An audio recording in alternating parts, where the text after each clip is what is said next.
Can it last 2 days? Yes, actually, we don't have a set date for finishing the determination of sufficiency and substance.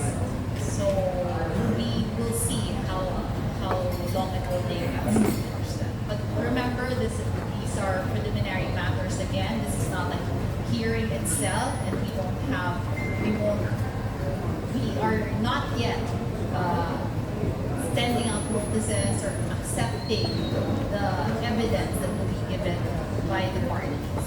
So these again are preliminary matters, and we are confined within the four corners of the impeachment complaints.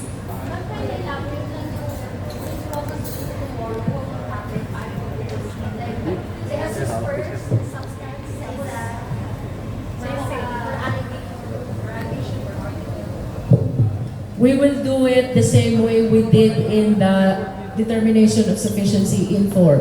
So we will be requesting the manifestation of the endorsers with respect to their position as to sufficiency in substance. That will be the Jesus impeachment complaint first, and then we will be eliciting the comments and manifestations of the members of the Justice Committee. Thereafter, we will vote. And then after that, we will proceed to the determination of sufficiency in substance of Masa et al. Complaint.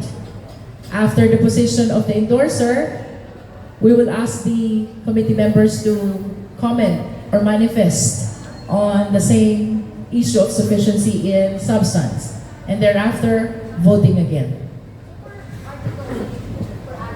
We will be doing it by complaint, not by article.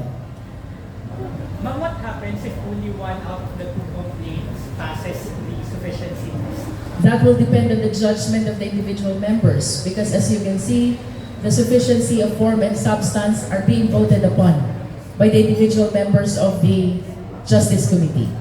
So notwithstanding the fact that based on your observation, there is one ground that is not sufficient in form, while the others are not sufficient in substance, while the others are sufficient in substance, what will be material there is the appreciation and the judgment of the individual member.